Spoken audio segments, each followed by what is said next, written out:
اعوذ باللہ من الشیطان الرجیم بسم اللہ الرحمن الرحیم اللہم صلی وسلم وبارک علی سیدنا محمد وعلی آلہ وصحبہ وسلم۔ میرے آقا صلی اللہ علیہ وآلہ وسلم کی حدیث شریف کے مطابق مسلمانوں نے ایک مرتبہ پھر ہندوستان کو فتح کرنا ہے۔ احادیث مبارکہ میں اس کو غزوہ ہند کہا گیا ہے۔ خوش نصیب ہیں وہ قوم، وہ جماعت، وہ فوج اور وہ ملک پاکستان جس کو اللہ نے غزوہ ہند کے لیے منتخب کیا ہے۔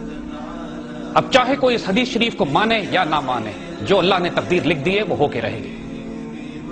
لیکن میرے آقا صلی اللہ علیہ وآلہ وسلم کی سنت کے مطابق ہم ہندوستان کے پنڈتوں، شودروں، دلتوں اور وہاں رہنے والی اقلیتوں کو پہلے اسلام کی دعوت دینا چاہتے ہیں۔ تمام ہندوؤں کی کتابوں میں حضور صلی اللہ علیہ وآلہ وسلم کے تشریف لانے کی خوشخبری اور بشارت دی گئی ہے۔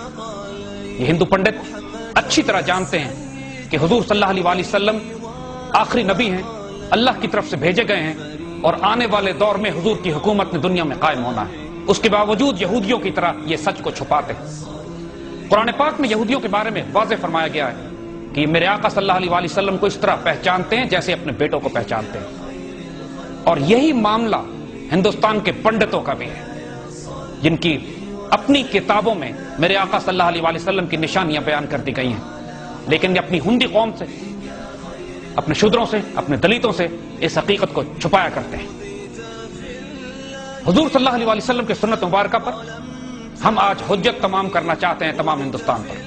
ہم انہیں اسلام کی دعوت دیتے ہیں، ہم انہیں اللہ کے رسول کی طرف بلاتے ہیں، ہم ان کو وہ باتیں یاد کراتے ہیں جو ان کی اپنی کتابوں میں، تاکہ دنیا میں اور آخرت میں اللہ کے مقابلے پر اگر وہ آنے کا فیصلہ کریں تو پھر ان کو شکایت نہیں ہونی چاہیے جب اللہ ان کو دنیا اور آخرت میں ہمارے ہاتھوں رسوا کرے۔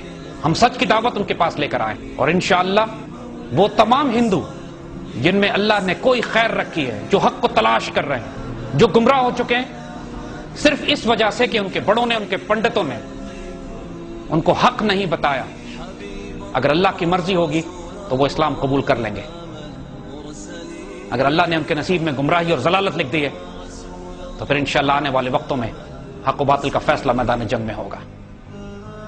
یہ لکھ دیا گیا ہے کہ جو پاکستان کی مخالفت کرے گا تباہ کر دیا جائے گا۔ یہ لکھ دیا گیا ہے کہ جو اللہ اس کے رسول صلی اللہ علیہ وآلہ وسلم کی مخالفت کرے گا دنیا اور آخرت میں ذلیل و رسوا کیا جائے گا۔ ہندوستان کے پنڈتوں اور ہندوؤں کو آج ہم اسلام کی دعوت دے رہے ہیں۔ ہمارے اس بیان کے بعد ایک فقیر یہ پیغام آپ تک پہنچائے گا۔ ہم پوری دنیا کے مسلمانوں سے یہ کہتے ہیں کہ جو اس پیغام کو سن رہا ہے ہندوستان کے ہندوؤں اور پنڈتوں تک اس پیغام کو پہنچا دیں، اور حضور صلی اللہ علیہ وآلہ وسلم کی سنت میں ان پر یہ حجت تمام کر دیں کہ اس کے بعد اگر کوئی اسلام قبول کرتا ہے تو اس کے لیے بہتری ہے، اگر وہ اسلام قبول نہیں کرتا پھر اس کے نصیب میں بدنصیبی اور ذلت لکھ دی گئی ہے، اور اس کا فیصلہ مسلمانوں کی تلواریں کریں گی۔